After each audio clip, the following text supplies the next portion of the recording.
বাংলাদেশের প্রথিত যশা আলেমে দ্বীন, সাহিব ইলম, আন্তর্জাতিক খ্যাতি সম্পন্ন মুফাসসির কোরআন, শেখুল হাদিস আল্লামা হযরত মাওলানা আবুল কাসিম মুহাম্মদ সিফাতুল্লাহ দামাত বারকাতুহুল আলিয়া খুব সুন্দর করে অল্প সময়ের ভেতরে কোরআনে কারিমের বক্তব্য, কোরআনে কারিমের আলোকে তার বক্তব্যকে তিনি বিন্যস্ত করেছেন, উপস্থাপন করেছেন, উপহার দিয়েছেন। আল্লাহ পাক তাকে সুস্থ রাখুন, ভালো রাখুন এবং তার বক্তব্য দিয়ে জাতি উপকৃত হোক এবং এ কণ্ঠ আল্লাহ পাক দীর্ঘদিন টিকে রাখুন। কোরআনে কারীম এটি হচ্ছে সেই কালাম, আল্লাহ পাকের সেই মহান বাণী, যেই কোরআনে কারীমের মাধ্যমে একটি কুসংস্কারাচ্ছন্ন সমাজকে, একটি অন্ধকার যুগের মানব সভ্যতাকে, মানব গোষ্ঠীকে রাসূল করিম সাল্লাল্লাহু আলাইহি ওয়াসাল্লাম এই কোরআনে কারীমের মাধ্যমে গোটা জাতিকে, গোটা বিশ্বকে একটি সুন্দর সমাজ ব্যবস্থা, রাষ্ট্র ব্যবস্থা উপহার দিয়েছিলেন। আপনারা নিশ্চয়ই জানেন রাসূল করিম সাল্লাল্লাহু আলাইহি ওয়াসাল্লাম পৃথিবীতে যখন এসেছিলেন তার পূর্বেকার অবস্থা কি মারাত্মক অবস্থা ছিল। চুরি, ডাকাতি, জেনা, ব্যভিচার, হত্যা, ধর্ষণ ইত্যাদিতে ভরপুর ছিল সমাজ। এই অসংখ্য অন্যায়, ব্যভিচার, অত্যাচার, হিংসা, জিঘাংসা ইত্যাদিতে ভরপুর একটি সমাজকে রাসূল করিম সাল্লাল্লাহু আলাইহি ওয়াসাল্লাম তিনি যে পরিবর্তন আনলেন, সেই পরিবর্তন নিশ্চয়ই কোনো জাদুর মাধ্যমে আনেননি। কি বলেন, তিনি কি কোনো জাদুর মাধ্যমে পরিবর্তন এনেছিলেন? তিনি কি জাতিকে কোনো মেসমেরিজম করেছিলেন? তিনি জাতিকে কি হিপনোটাইজ করেছিলেন? তিনি এই জাতিকে যে জিনিস দিয়ে পরিবর্তন করেছিলেন তার নাম হচ্ছে কোরআন মজিদ। তার নাম কি? কোরআনে কারীমের বরকতে চোর, দস্যু, ডাকাত, নারীর সতীত্ব হরণকারী এই শ্রেণীর মানুষগুলি আস্তে আস্তে করে সব পরিবর্তন হতে থাকলো। যারা ছিল চোর, ডাকাত, তারা হয়ে গেল মানুষের সম্পদের পাহারাদার। যারা ছিল নারীর সতীত্বের জম, তারা হয়ে গেল নারীর সতীত্বের মুহাফিজ। যারা ছিল মানুষের রক্ত এবং সম্পদের পিপাসু, তারা হয়ে গেলেন নাগরিকদের রক্ত এবং সম্পদের উত্তম পাহারাদার। এই যে বিরাট পরিবর্তন এলো কোরআনে কারীমের মাধ্যমে, যেই কোরআন দিয়ে এই পরিবর্তন এসেছিল সেই সমাজে, সেই কোরআন অবিকল সেই কিতাব আমাদের কাছে আছে নাকি নাই? রাসূলের কাছে যেরকম ছিল ঠিক সেই রকম আছে নাকি নাই? আছে। কিন্তু তারপরেও এই কোরআন থাকা সত্ত্বেও আমাদের সমাজের চুরি বন্ধ হচ্ছে না, ডাকাতি বন্ধ হচ্ছে না, জেনা বন্ধ হচ্ছে না, সন্ত্রাস বন্ধ হচ্ছে না, চাঁদাবাজি, মাস্তানি বন্ধ হচ্ছে না, দেশে শান্তি আসতেছে না, বিশ্বজুড়ে অশান্তি আর কেবল অশান্তি।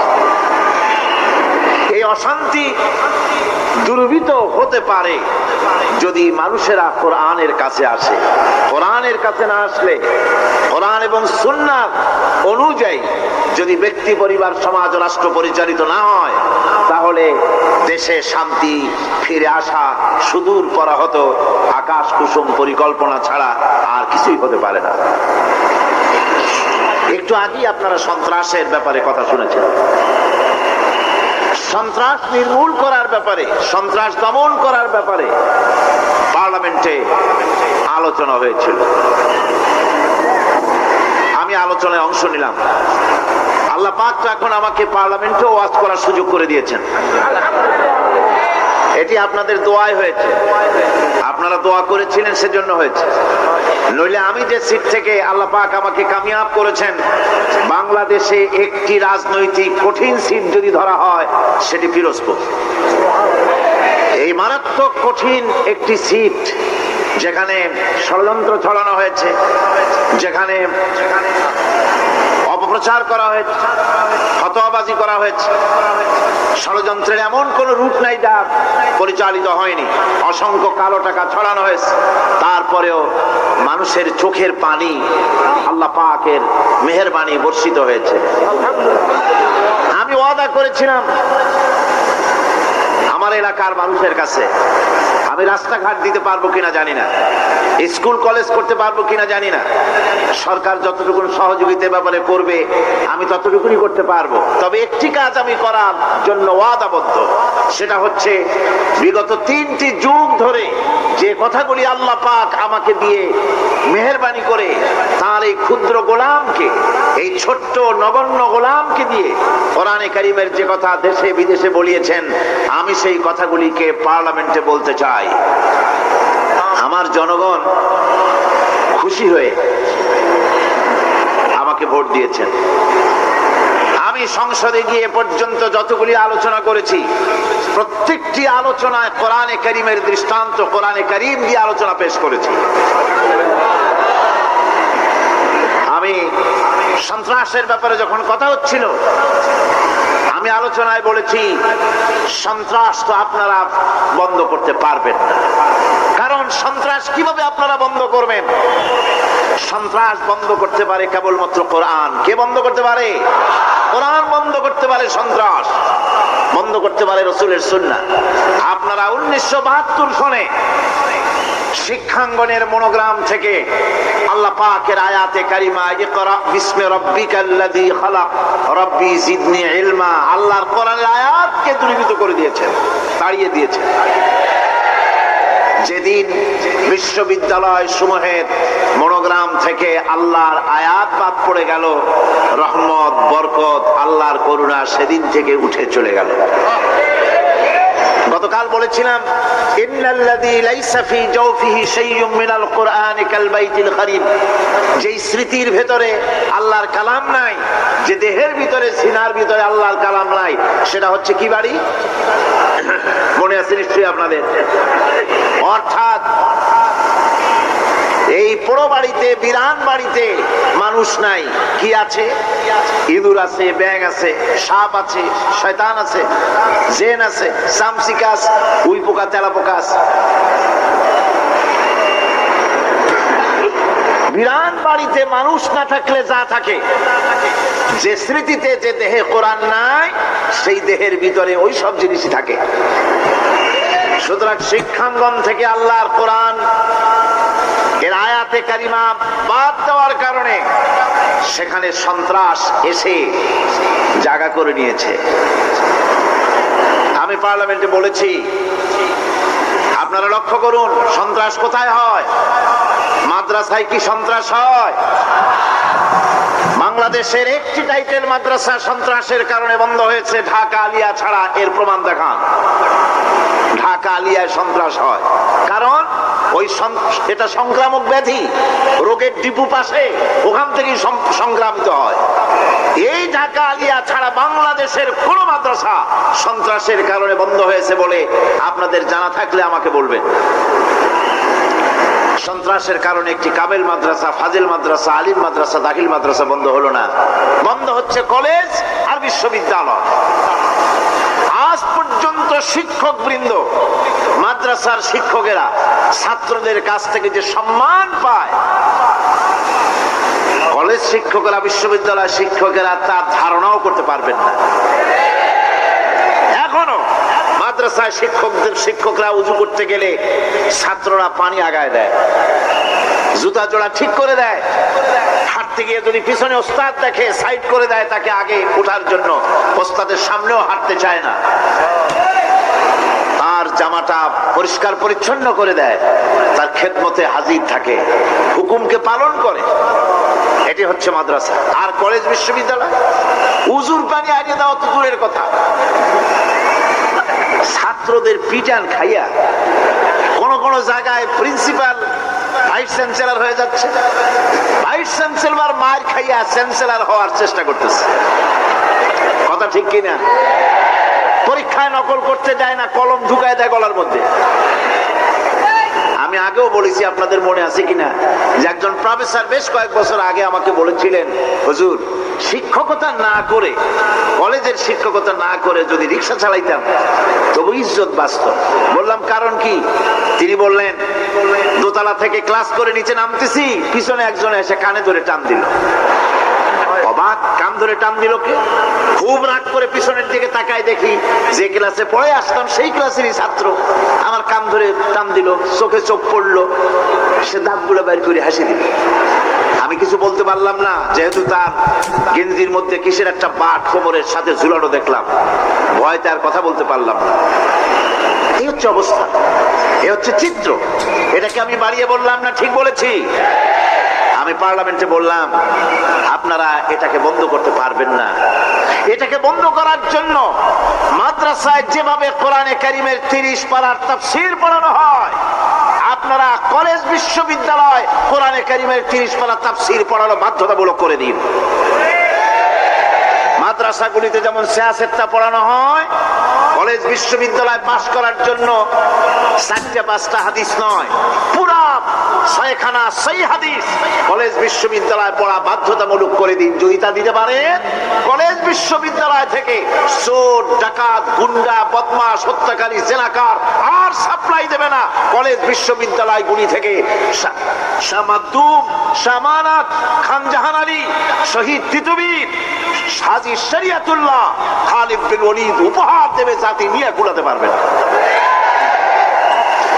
সুতরাং যেখানে ওষুধ, যা দিয়ে আমার রোগ ভালো হবে, নিরাময় হবে, আমরা তার কাছে যাচ্ছি না। জাতি এ কথাগুলি যত তাড়াতাড়ি বুঝবে, জাতির তত কল্যাণ হবে। জাতির কল্যাণের জন্য, বিশ্ববাসীর কল্যাণের জন্য আল্লাহ রাব্বুল আলামিন কোরআনে কারীমকে অবতীর্ণ করেছেন। এটা শুধু তাবিজ লেখার জন্য আসে নাই, কোরআনে কারীম তদবির লেখার জন্য আসে নাই, কোরআনে কারীম ঝাড়ফুঁক করার জন্য আসে নাই। কোরআন এসেছে মানবতার মুক্তির জন্য, মানবতার কল্যাণের জন্য। সুতরাং আসুন কোরআনে কারীম থেকে সরাসরি আমরা আলোচনায় ফিরে যাই। আমরা আলোচনা করছিলাম কোরআনে কারীমের এমন একটি সূরা যা 30 পারা কোরআনের সমস্ত সারবত্তা, সারাংশ আল্লাহ পাক সেই সূরাটির ভিতরে রেখে দিয়েছেন। আসুন আমরা সকলে একবার সূরাটি তেলাওয়াত করি। আউযু বিল্লাহি মিনাশ শাইতানির রাজীম। বিসমিল্লাহির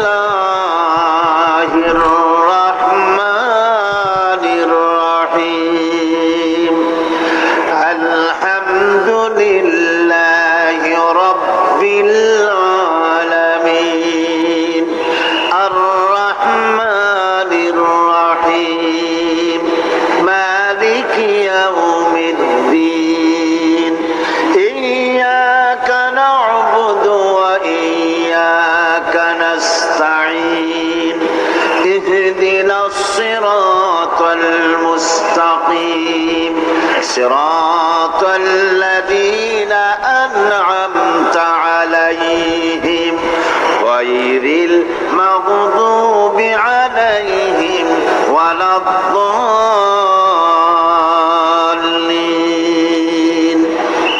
آمين। সূরা আল ফাতিহা। আমি বলেছিলাম এটি হচ্ছে অভিনন্দন পত্র বান্দার পক্ষ থেকে। কার কাছে? আল্লাহ পাকের কাছে। আলহামদুলিল্লাহ রাব্বিল আলামিন, এই কথার যৎকিঞ্চিত ব্যাখ্যা আমরা গতকাল আলোচনা করেছি। আজকে আলোচনা হবে আর রহমানির রহিম। আল্লাহ পাক তার কাছে যখন বান্দা আলহামদুলিল্লাহ রাব্বিল আলামিন বলে, তখন প্রশ্ন হয় যে তার যার প্রশংসা তুমি করছো, তোমরা করছো, তার কি আরো কোনো গুণকীর্তন আছে নাকি? আমরা বলি আর রহমানির রহিম, তিনি পরম দাতা এবং দয়ালু। রহমান এবং রহিম দুটি হচ্ছে সমঅর্থবোধক, প্রায় কাছাকাছি অর্থবোধক শব্দ। অসীম মেহেরবান এবং বিশেষ করুণাময়, যিনি রহমান এবং রহিম। রহমান রহিম আল্লাহ পাকের দুটি গুণবাচক নাম। রহমান অপেক্ষা রহিম অপেক্ষা রহমান, এটা হচ্ছে বেশি ব্যাপক অর্থবোধক, যার জন্য তাফসীরে বলা হয়েছে আর রহমানু যুর রাহমাতিশ শামিলা বিজামিল খালাক, যা বিশ্বত গোটা বিশ্বের সমস্ত মানুষের জন্য প্রযোজ্য। আর রহিম হচ্ছে শুধু কিয়ামতের দিন পৃথিবীতে রহমান, তিনি দয়াবান পৃথিবীর সমস্ত মানুষের জন্য এবং কিয়ামতে শুধু মুমিনদের জন্য। রহমান কিয়ামতে শুধু মুমিনদের জন্য।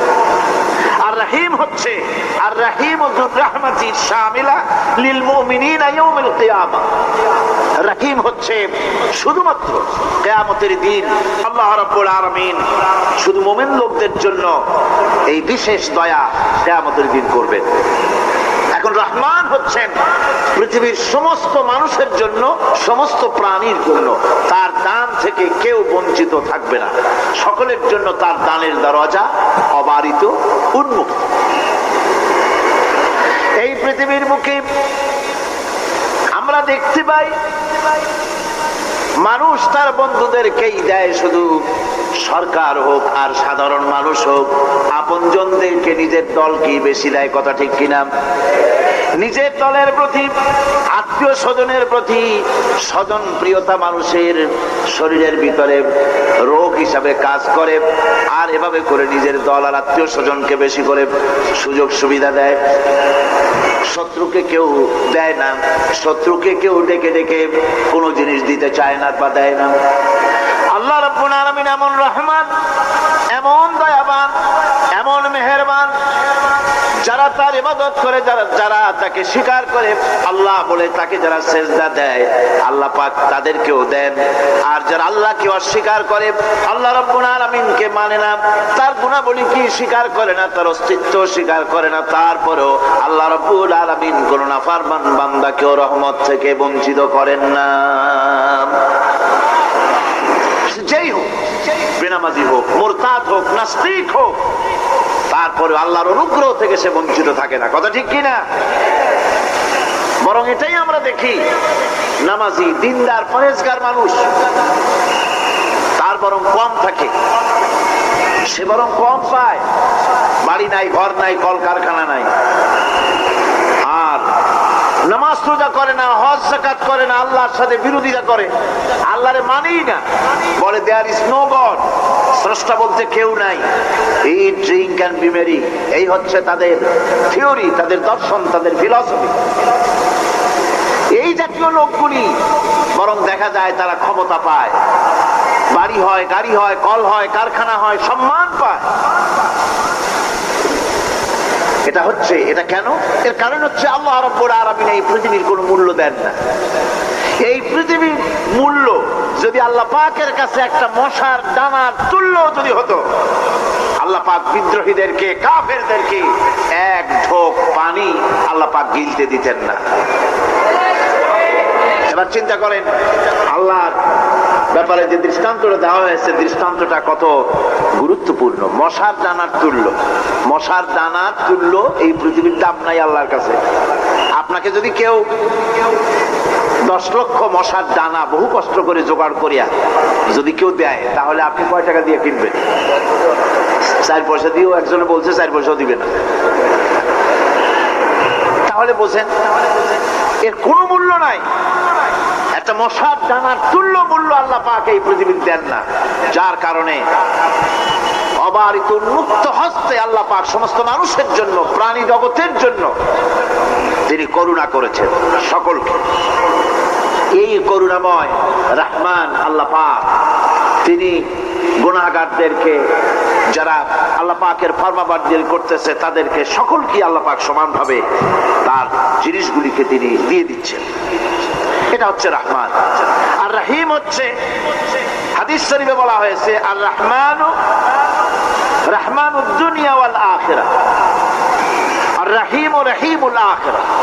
মুমিন রহমান তো শুধু আল্লাহ পাক দুনিয়া এবং আখিরাতের জন্য, আর রহিম শুধুমাত্র আখিরাতের জন্য। আবার আবার কোন কোন আয়াতে বলা হয়েছে যে আল্লাহ পাক দুনিয়ার মানুষের জন্য রহিম। একটি আয়াতে ভাবে বলা হয়েছে হুয়াল্লাযী ইউসাল্লি আলাইকুম ওয়া মালাইকাতুহু লিয়ুখরিজাকুম মিনাজ যুলুমাতি ইলান নূর ওয়া কানা বিল মুমিনিনা রহিমা। সেই আল্লাহই তোমাদের প্রতি রহম করেছেন, রহমত নাজিল করেছেন এবং তার ফেরেশতাগণ এই উদ্দেশ্যে যে তোমাদেরকে তিনি অন্ধকার থেকে আলোর দিকে বের করে নিয়ে আসবেন। আর তিনি হচ্ছেন মুমিনদের জন্য রহিম, অত্যন্ত দয়াবান। আরবি ভাষায় আর রহমান অন্তর জগতের এমন একটি নম্র উচ্ছ্বাসিত অবস্থার প্রতি ইঙ্গিত করে যার ফলে তার স্বতঃস্ফূর্তভাবে নিজের থেকেই মহানুভবতা এবং প্রীতি ও মহব্বতের ইচ্ছার বহিঃপ্রকাশ ঘটে। তাই রহমতের মধ্যে আছে স্নেহ, আছে প্রীতি, আছে অনুগ্রহ। আল্লাহ পাকের রহমতটা কি জিনিস? সেটা হচ্ছে রহমতি ওয়াসিআত কুল্লা শাই। আমার রহমত দিয়ে সমস্ত জিনিসকে ঢেকে রাখা হয়েছে। প্রত্যেকটি জিনিসের ভিতরে আল্লাহ পাকের রহমত রয়েছে। রহমত ছাড়া এই পৃথিবীতে মানুষের চলার কোনো পথ নাই। সমস্ত ব্যাপারই আল্লাহ পাকের রহমত আর রহমত। সৃষ্টির দিকে যদি আমরা তাকাই, আল্লাহ পাকের সৃষ্টি জগতের জিনিস দিকে তাকাই, সেখানে আল্লাহর এই করুণা ছাড়া আর কিছুই দেখা যাবে না। কোরআনে কারিমে বলা হচ্ছে ওয়াসাখখারা লাকুম মা ফিস সামাওয়াতি ওয়া মা ফিল আরদি জামিআন মিনহু ইন্না ফি যালিকা লাআয়াতিন লিকাওমিন ইয়াতাফাক্কারুন। আকাশ ও পৃথিবীতে যা কিছু আছে তার সব কিছুই আল্লাহ রাব্বুল আলামিন মানুষের অনুগত করে দিয়েছেন। যেভাবে পারো সেভাবে তাকে কাজে লাগাও। সমস্ত জিনিসকে আল্লাহ পাক মানুষের অনুগত করে দিয়েছেন, তার খেদমতের জন্য, তার কাজের জন্য তৈরি করেছেন, মানুষের কাজের জন্য। সাখারা শব্দ দিয়ে বোঝানো হয়েছে সকল বস্তুই মানুষের অনুগত, মানুষ যেন তা দিয়ে তার নিজের কাজ সম্পাদন করতে পারে। অন্য আয়াতে বলা হয়েছে আল্লাহুল্লাযী খালাকাস সামাওয়াতি ওয়াল আরদা ওয়া আনজালা মিনাস সামাই মাআন ফাআখরাজা বিহি মিনাস সামারাতি রিজকান লাকুম ওয়া সাখখারা লাকুমুল ফুলকা লিতাজরি ফিল বাহরি বিআমরিহি ওয়া সাখখারা লাকুমুল আনহার।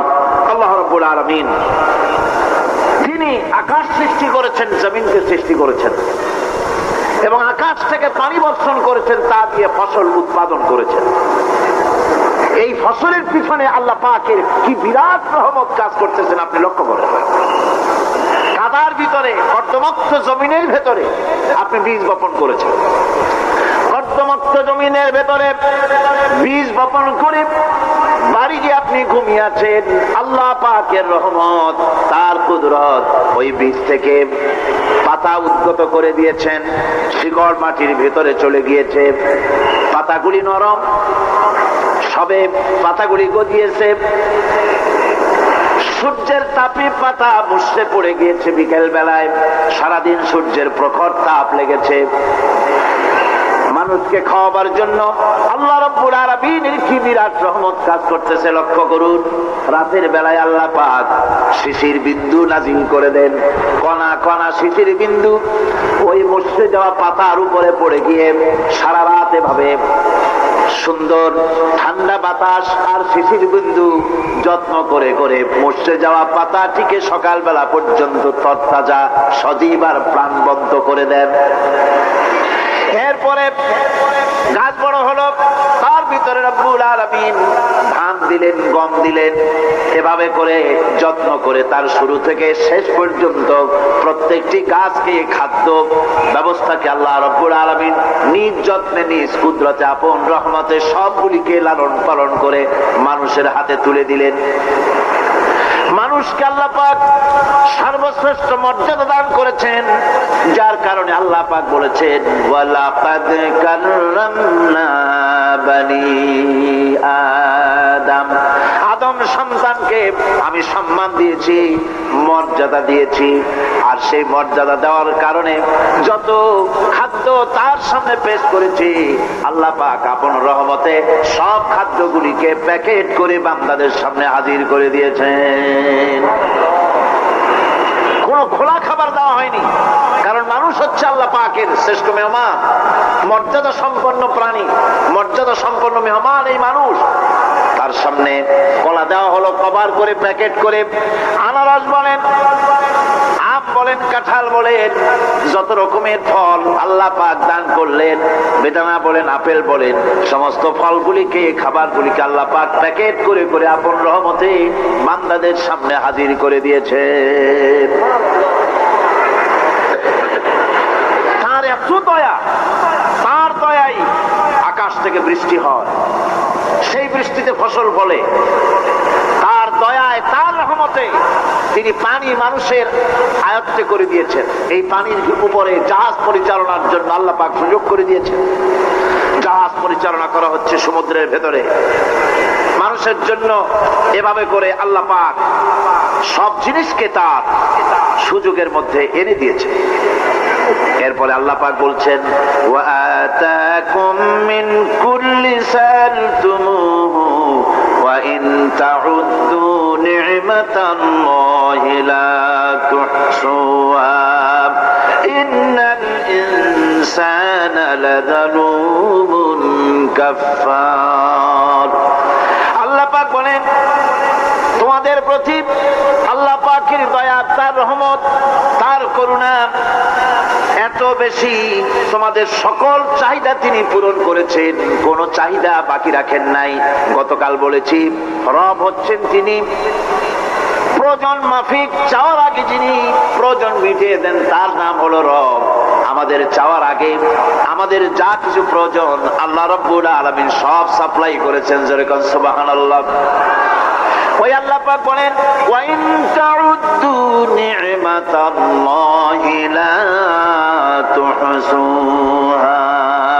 বান্দারে আমার নিয়ামত যদি গণনা করো, গুনতে গুনে গুনে গুনে আমার নিয়ামতকে গুনে শেষ করতে পারবা না। এত অসংখ্য নিয়ামত ছড়িয়ে ছিটিয়ে রেখেছি বিশ্ব জুড়ে, সর্বত্র সব জায়গায় আমার করুণার ছোঁয়া তোমার চোখের সামনে পড়বে। الذي جعل لكم الأرض مهدا وجعل لكم فيها سبلا لعلكم تهتدون। আল্লাহ পাক যিনি জমিনকে, এই পৃথিবীকে তোমাদের জন্য বিছানার মতো বিছায় দিয়েছেন, আর বিচরণের জন্য সমতল পথ তৈরি করে দিয়েছেন।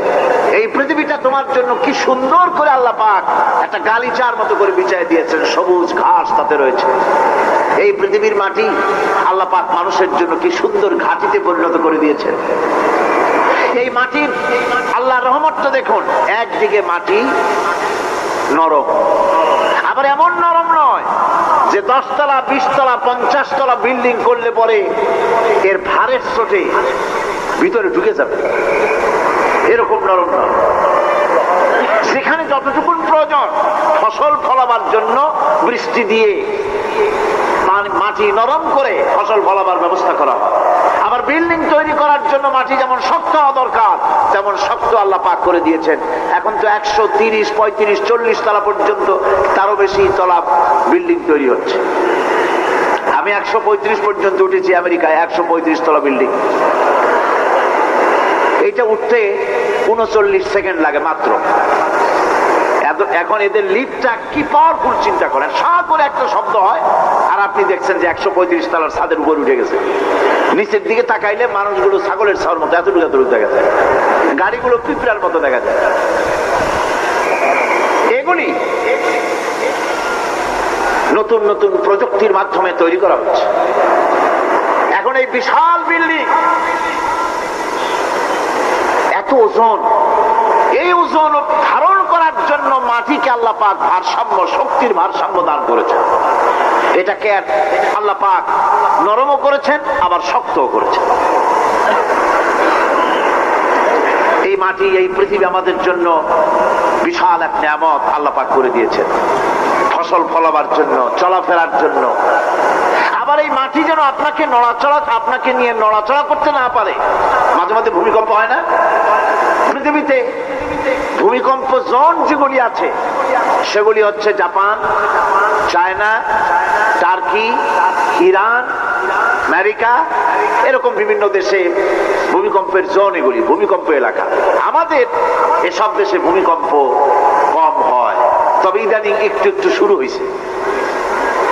আল্লাহ যেন এই ভূমিকম্পের গজব থেকে আমাদেরকে বাঁচান। এত আস্তে আমিন বললেন কেন? কি মারাত্মক ভূমিকম্প, কি মারাত্মক ভূমিকম্পের অনুভূতি আমার নাই। সামান্য একদিন একটু টের পাইছিলাম রাতে ঘুমের মধ্যে, আর কোনদিন আল্লাহ যেন টের না পাওয়ান। কিন্তু ভূমিকম্প আমি চোখে দেখেছি, ভূমিকম্প আমি চোখে দেখেছি। গত 2 বছর আগে আমেরিকা যখন আমাকে প্রোগ্রাম দিল, তখন ওয়াশিংটনে মহাশূন্য গবেষণাগারের একটা অডিটোরিয়াম আছে, সেই অডিটোরিয়ামে আমাকে নেওয়া হলো দেখাবার জন্য। অন্তত 5000 লোক বসতে পারে সেখানে, বিরাট স্ক্রিন। সেই স্ক্রিনে ভূমিকম্পের ছবি দেখানো হবে। মাত্র 1 বছর আগে লস অ্যাঞ্জেলেসে ভূমিকম্প হয়েছিল, সেই ভূমিকম্প দেখানো হবে। এটা পাওয়ারফুল ক্যামেরা দিয়ে স্যাটেলাইট থেকে এই ছবিগুলি তোলা হয়েছে। ভূমিকম্প যখন ওঠে, যখন ভূমিকম্প শুরু হয়, তখনকার ছবি আমি দেখতে লাগলাম। ভূমিকম্প শুরু হয়েছে, নদীর ভিতরে, সমুদ্রের ভিতরে যেভাবে এরকম ঢেউ হয়, মাটির ভিতরে এরকম ঢেউ হচ্ছে। সমস্ত গাছপালা শুয়ে পড়তেছে, 4 তলা 5 তলা 6 তলা রাস্তা সেদেশে। এক একটা রাস্তা ডিমের মামলেটের মতো জড়িয়ে পেঁচিয়ে যাচ্ছে। আমি আল্লাহু আকবার বলে চিৎকার দিয়ে উঠেছি। আমি কোথায় বসে আছি সে খেয়াল আমার ছিল না, আমি আল্লাহু আকবার বলে চিৎকার দিয়ে উঠেছি। মাটির মধ্যে ঢেউ হচ্ছে, বাড়িঘর ভেঙে চুরমার হয়ে যাচ্ছে। গাড়িগুলি রাস্তার ফাঁকে ফাঁকে, শত সহস্র গাড়ি চ্যাপ্টা হয়ে ভর্তা হয়ে যাচ্ছে। আল্লাহ পাক কি প্রচন্ড ক্ষমতার মালিক! তিনি রহমত করে এই জমিনকে সুন্দর স্থিতি স্থাপক, একটা স্থিতিশীলতা করে দিয়েছেন। এই পৃথিবী যেন আমাদের নিয়ে নড়াচড়া করতে না পারে, সেজন্য আল্লাহ পাক পাহাড় সৃষ্টি করেছেন। চট্টগ্রামে পাহাড় আছে না? রাঙামাটি, খাগড়াছড়ি, বান্দরবান পাহাড় আছে না? আছে। লোকেরা এই পাহাড়ের উপকারিতা বোঝে না, সমানে পাহাড় কাটে। যারা পাহাড় কাটেন তারা আত্মঘাতী কাজ করেন, তারা পৃথিবীর মানুষের ক্ষতি করেন। পাহাড় আল্লাহ পাক তৈরি করেছেন। আল্লাহ কোন জিনিস খেলতামাশার জন্য তৈরি করেন নাই। গতকাল এই আয়াতটি আমি পড়েছিলাম, الذين يذكرون الله قياما وقعودا وعلى جنوبهم ويتفكرون في خلق السماوات والأرض ربنا ما خلقت هذا باطلا। নিরর্থক করে আল্লাহ পাক কোন জিনিসকে তৈরি করেন নাই। আল্লাহ পাক এই পাহাড় সৃষ্টি করেছেন জমিনের ভারসাম্য রক্ষা করার জন্য। সেই পাহাড়গুলি কাটতেছে মানুষ সমানে, গাছ কাটতেছে সমানে। এতে করে প্রকৃতির ভারসাম্য নষ্ট হয়ে যাচ্ছে। এগুলি সব আল্লাহ পাকের রহমত, সবগুলি আল্লাহ পাকের নিয়ামত। খালি খালি আল্লাহ কিচ্ছু তৈরি করেন নাই। ব্যাংকগুলারে জনমের মতো খাইয়া, ব্যাংকের ব্যবসা করে, চীনের কাছে ব্যাংক বিক্রি করে এখন বাংলাদেশ মহাবিপদে পড়েছে। এখন ব্যাংক কোথায় পাওয়া যায় তাই তালাশ করে, কারণ এই ব্যাংকের উপকারিতা আগে জানা ছিল না। এত কীটনাশক ওষুধ ছড়ানো লাগতো না। কীটনাশক ওষুধ ছড়িয়ে জমিনের উর্বরা শক্তির 12টা বাজানো হচ্ছে। আল্লাহ পাক আপন কুদরতে, আপন রহমতে অসংখ্য ব্যাংক তৈরি করে দিয়েছিলেন, যাতে করে অতিরিক্ত পোকামাকড় গুলিয়েরা ধরে ধরে খাইয়া ফেলে। আল্লাহ পাকের এগুলি কিভাবে নষ্ট করা হলো। আর এখন কীটনাশক ওষুধ দিয়ে সর্বনাশ করা হলো। আর কীটনাশক ওষুধ আনা হচ্ছে ভারত থেকে, ইন্ডিয়া থেকে। ভারত থেকে কীটনাশক ওষুধ আর সার জানা হচ্ছে, তা দিয়ে বাংলাদেশের মাটির উর্বরা শক্তি আরো নষ্ট হচ্ছে। আপনারা জিজ্ঞেস করবেন চাষীদের কাছে কিভাবে নষ্ট হচ্ছে জমিন। সুতরাং আল্লাহ পাক খেল তামাশার বিষয়বস্তু করে কিছুই তৈরি করেন নাই, সবগুলিকে আপন রহমতে তৈরি করেছেন মানুষের সৃষ্টি জগতের জন্য, যার দ্বারা মানুষ উপকৃত হতে পারবে। এই জন্য তিনি হচ্ছেন রহমান। বলেন তিনি কি? রহমান। আল্লাহ রাব্বুল আলামিন জমিন সৃষ্টি করলেন, পাহাড় দিলেন, গাছপালা তরুলতা তৈরি করে দিলেন। এরপরে আল্লাহ পাক বলছেন, তাকিয়ে দেখো সমুদ্রের দিকে, ওয়া হুয়াল্লাযী সাখখারাল বাহরা লিতাকুলু মিনহু লাহমান তারিয়্যান ওয়া তাস্তাখরিজু মিনহু হিলিয়াতান তালবাসুনাহা। সমুদ্রের দিকে লক্ষ্য করে দেখো, এই সমুদ্রকে তোমাদের অনুগত করে দিয়েছি। এর মধ্যে রয়েছে তাজা মাছ মাংস রয়েছে, এর ভিতরে রয়েছে তোমাদের পরিধানের অলংকারাদির জন্য মূল্যবান সম্পদ রাখা হয়েছে সমুদ্রের মধ্যে। বিজ্ঞানীরা বলেছেন পৃথিবীর উপরিভাগে যা আছে মাটির তলায় তার থেকে অনেক বেশি বেশি মূল্যবান জিনিস আছে। আছে না মাটির তলায় মূল্যবান জিনিস? কি আছে? কি আছে? খনিজ দ্রব্য আছে, সোনা আছে, লোহা আছে, তেল আছে। তেল যে শুধু সৌদি আরবে, কুয়েতে আর কাতারে, বাংলাদেশে তেল নাই, এটা ঠিক না। আমাদের দেশে তেল আছে। আল্লাহ তেল আমাদের দেশে দিয়েছেন, তবে অতটা না হলেও কিছুটা তো দিয়েছেন।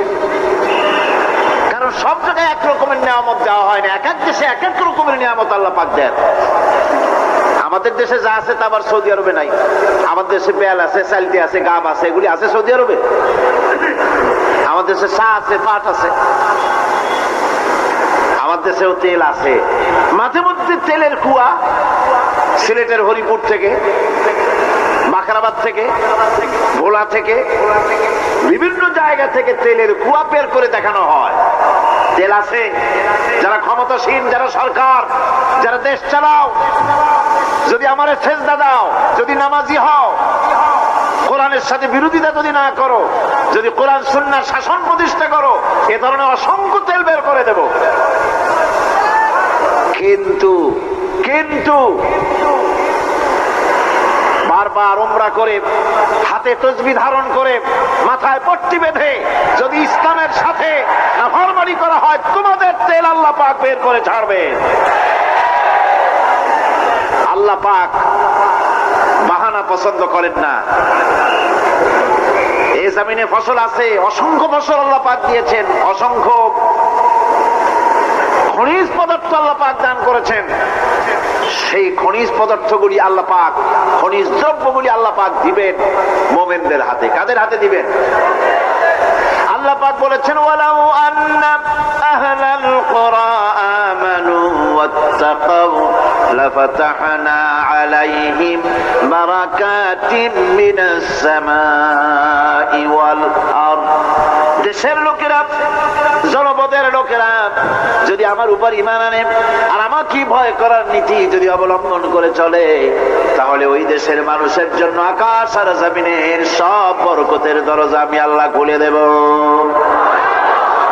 নিয়ামতের অভাব নাই, যথেষ্ট নিয়ামত আল্লাহ পাকের আছে। তাহলে বললাম, এই পৃথিবীর উপরিভাগে যত নিয়ামত আছে, পৃথিবীর ভেতরে এর থেকে কম নাই। কত ভিতরে? এই ভিতরে যাওয়ার জন্য একবার একটা চেষ্টা হলো। আমেরিকার ওকলাহামা সিটি, এটি একটি স্টেট। এই স্টেটের পাশে একটা জায়গা বেছে নেওয়া হলো, যে পৃথিবী, তাদের ধারণা ছিল যে মাটি খুঁড়তে খুঁড়তে এই পৃথিবীর অপর পৃষ্ঠে যাওয়ার জন্য একটা আন্ডারগ্রাউন্ড রাস্তা করা যায় নাকি।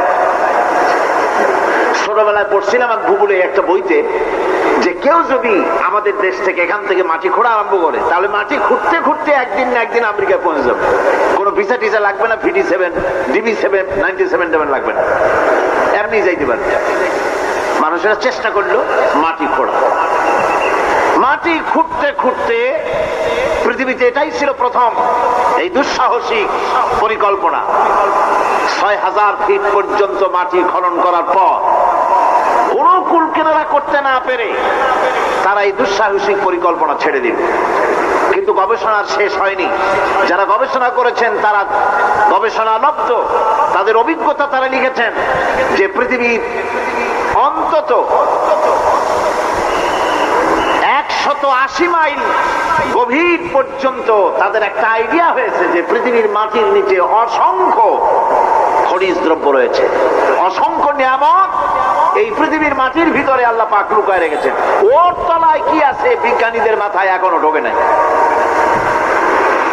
এই পৃথিবীর উপরে যা আছে ভেতরের থেকে আল্লাহ পাক বেশি রেখেছেন। এরপরে সমুদ্র, সমুদ্রের ভয়াল দৃশ্য দেখলে পরে মানুষের কলিজা ভীত, প্রকম্পিত, সন্ত্রস্ত হয়ে যায়। কথা ঠিক কিনা?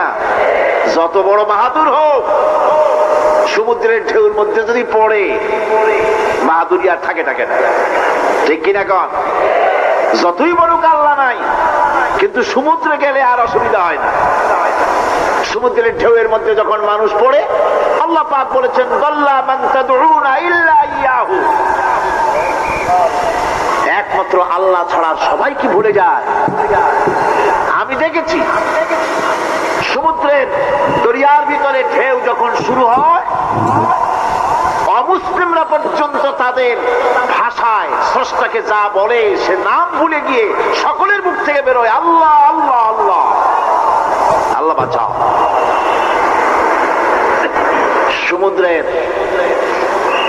সমুদ্র বিরাট রহস্য, একটি বিরাট রহস্য। বারমুদা ট্রায়াঙ্গলের কথা আপনারা শুনেছেন। বারমুদা ট্রায়াঙ্গলটা কি, এটা এখনো বিজ্ঞানের কাছে স্পষ্ট হয়নি। বারমুদা ট্রায়াঙ্গলের যে এরিয়া আছে, প্রশান্ত মহাসাগর এবং আটলান্টিক মহাসাগরের মোহনায়, এইখান থেকে যখন কোনো প্লেন যায় অথবা কোনো জাহাজের রেঞ্জে আসে, প্লেন হারিয়ে যায়, জাহাজ হারিয়ে যায়, কোথায় যায় কেউ হদিস করতে পারে না। ক্যালিফোর্নিয়ার লস অ্যাঞ্জেলেসে যখন আমার প্রোগ্রাম হচ্ছিল, তখন একটি শহরে আমাকে নেওয়া হয়েছিল, সেন দিয়েগো শহরের নাম। সেন দিয়েগোতে ওয়ার্ল্ড সি, যেখানে সি ওয়ার্ল্ড যেখানে আছে, সেইখানে বারমুদা ট্রায়াঙ্গল কি জিনিস তার অনুমতি দেওয়ার জন্য তারা ওখানে একটা আইডিয়া করার জন্য কিছু এনভায়রনমেন্ট তৈরি করে রেখেছে। 50 লোক একসঙ্গে ঢুকতে পারে। তা আমরা সেখানে ঢুকলাম, টিকিট করে ঢুকতে হয়। চেয়ারে বসার পর প্লেনের মতো সিট বেল্ট দিয়ে কোমর বেঁধে নিতে হয়। এরপরে লাইটগুলি অফ হয়ে গেল। তারপরে দেখা গেল সামনে বিরাট স্ক্রিনে সমুদ্র ভেসে উঠেছে, সমুদ্রের ঢেউ শুরু হয়েছে, ধারা বিবরণী আসতেছে মাইকে যে আমরা এখন সমুদ্রের ভিতর দিয়ে চলছি। এটা ছিল সমুদ্রের পারে। আমরা যেখানে বসছি এই বিল্ডিংটা এরকম এরকম করতেছে। এখন আমার ধারণা হয়েছে সত্যিই বুঝি সমুদ্রের মধ্যে গিয়ে নামছে। সামনে দেখা যাচ্ছে বিরাট হাঙ্গর আসতেছে, বড় রকমের পাহাড় আসতেছে, এই পাহাড়ের সাথে টক্কর এখনই লাগবে। এই কথা বলতে না বলতে উপরে একটা শব্দ হলো, আর পানি বৃষ্টির মতো গায়ের উপরে পড়া আরম্ভ করলো। আমি তো চিন্তাই করতে লাগলাম, আল্লাহ এখানে ঢুকলাম কেন? বারমুদা ট্রায়াঙ্গল মারাত্মক অভিজ্ঞতা। এই সমুদ্র, মহাসমুদ্রের ভিতরে আল্লাহ রাব্বুল আলামিন অসংখ্য রহস্য রেখে দিয়েছেন, যা তো বিজ্ঞানীরা উদ্ঘাটন করতে পারেনি। এই মহাসমুদ্রের ভিতরে রয়েছে ম্যাগনেটিক পাহাড় পানির তলায়। যদি রাডারে ধরা না পড়ে জাহাজে, তাহলে এর রেঞ্জের ভিতরে আসলে এমন আকর্ষণে টেনে নেবে, পাহাড়ের সাথে লেগে টক করে লেগে জাহাজ চানাচুর হয়ে যাবে। এই মহাসমুদ্রের ভেতরে আল্লাহ পাক মাছ রেখেছেন, অসংখ্য মাছ রয়েছে, অসংখ্য ধরনের প্রাণী রয়েছে। আর তিনি এমন রহমান, প্রত্যেকটি প্রাণীর আবার আত্মরক্ষার জন্য হাতিয়ার তার সাথে সাথে দিয়ে দিয়েছেন। এক প্রকারের মাছ আমি নিজে দেখেছি সি ওয়ার্ল্ডে গিয়ে, এক প্রকারের মাছ আছে, সে যদি আক্রান্ত হয় তাহলে তার পেছনের দরজা থেকে এক প্রকারের লাভা, এক প্রকারের আঠা জাতীয় জিনিস ছেড়ে দেয়। ওইটা পানি তড়িৎ গতিতে পানি আশেপাশে পানিগুলি ইলেকট্রিফাইড হয়ে যায়। যে তাকে আক্রমণ করতে আসছে ইলেকট্রিক শক খেয়ে পালানো ছাড়ার পথ থাকে না। আবার আর এক প্রাণী, আর এক প্রকারের মৎস্য আছে যেগুলি আক্রান্ত হলে পরে সে তখন তার মুখ থেকে ব্লু রঙের, গাঢ় কালো রঙের এক প্রকারের কতগুলি লালা বের করে দেয়, তার আশেপাশে একদম কালো অন্ধকার হয়ে যায়, তারা আর কেউ দেখতে পারে না। এভাবে করে প্রত্যেককেই আত্মরক্ষার জন্য আল্লাহ পাক হাতিয়ার দিয়ে দিয়েছেন। সুবহানাল্লাহ। সেই সমুদ্রের ভেতরে এই ধরনের মৎস্যরাজি, বিরাট বিরাট প্রকাণ্ড প্রকাণ্ড প্রাণী আল্লাহ পাক সেখানে রেখেছেন। এরপরে এই সমুদ্রের মধ্যে রয়েছে মণিমুক্তা। আল্লাহ পাক বলছেন তোমরা পোশাক তৈরি করবে, তোমাদের স্ত্রীদের জন্য অলংকার আদি তৈরি করবে, সেজন্য ওর ভিতরে মণিমুক্তা মহামূল্যবান জিনিস এই সমুদ্রের ভেতরে আমি দিয়ে রেখেছি। আপন কুদরতে, আপন মেহেরবানিতে, কেউ আমার কাছে চায় নাই, আমি নিজের থেকে তোমাদের সমস্ত প্রয়োজন মিটিয়েছি, যা লাগবে সব জোগাড় করে দিয়েছি। এখন দেখুন আল্লাহ রাব্বুল আলামিন তার রহমতের নমুনা প্রাণী জগতের দিকে লক্ষ্য করে দেখেন। আল্লাহ রাব্বুল আলামিন সমস্ত প্রাণী জগৎ, দুনিয়ায় মানুষ বাদে যত প্রাণী আছে সমস্ত প্রাণীর দিকে তাকান। মানুষের কথা তো গতকাল বলেছি।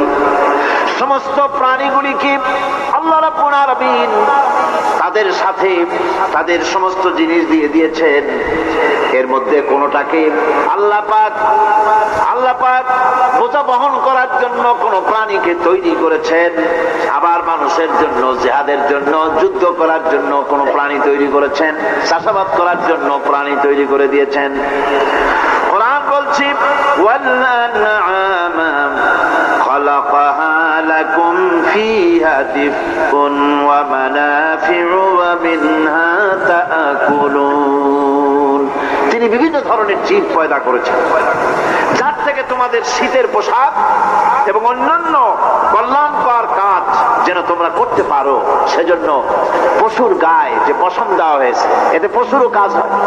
আবার এই পশমগুলি গ্রীষ্মকালে কেটে নিয়ে তাই দিয়ে মানুষের শীতবস্ত্র তৈরি করা হচ্ছে। আপনার গায়ের, আপনার গলার মাফলার, আপনার সোয়েটার, আপনার চাদর, আপনার কম্বল, এগুলি আল্লাহ পাক তৈরি করার জন্য দুনিয়ার যত প্রাণী তৈরি করেছেন, প্রাণীগুলির গায়ে, চতুষ্পদ জন্তুর গায়ে পশম দিয়ে সেগুলি দিয়ে এগুলি তৈরি করার ব্যবস্থা করেছেন।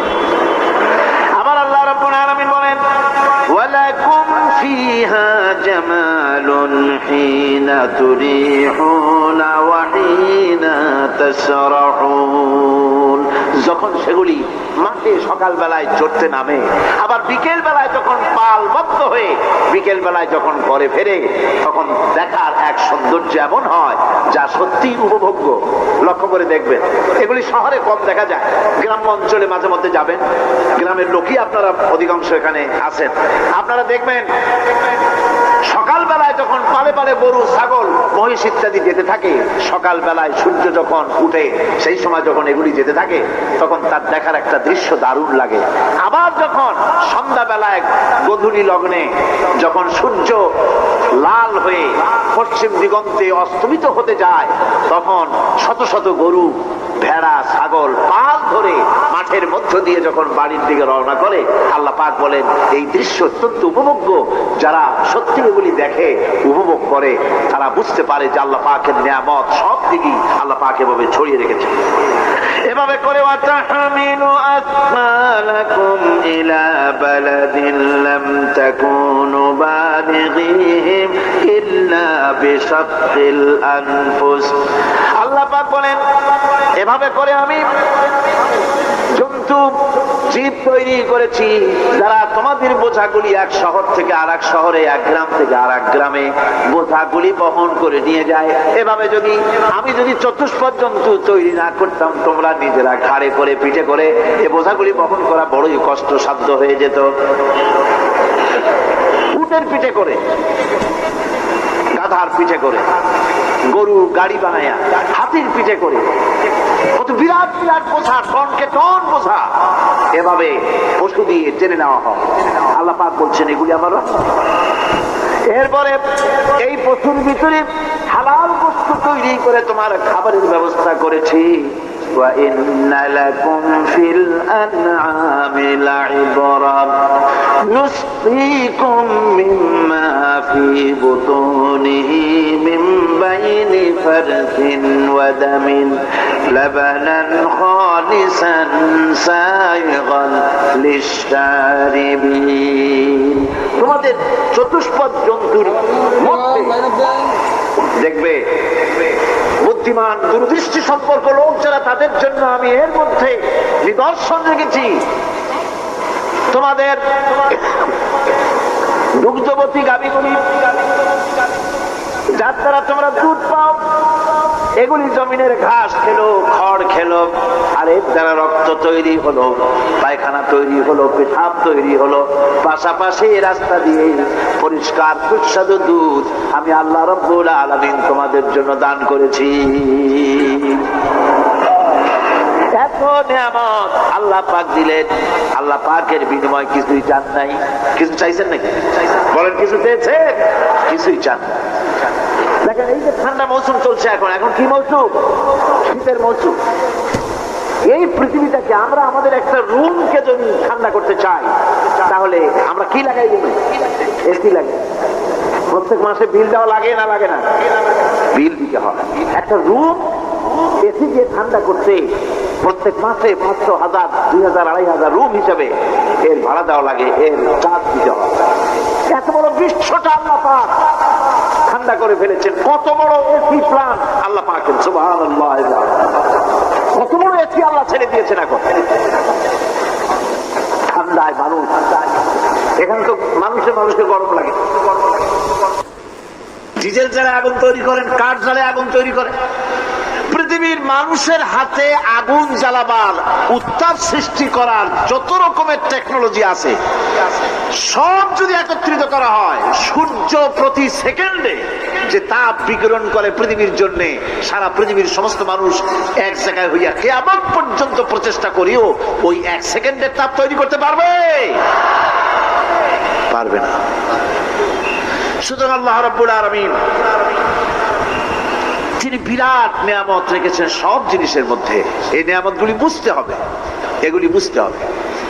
এই জন্য আল্লাহ রাব্বুল আলামিনের নবী বলেছেন, আল্লাহর সৃষ্টি জগতের উপরে, তার সৃষ্টি নৈপুণ্যতার উপরে কেউ যদি গবেষণা করে, চিন্তা করে 1 ঘন্টা, আল্লাহ পাক তার আমলনামায় 60 বছরের নফল ইবাদতের সওয়াব লিখে দিবেন।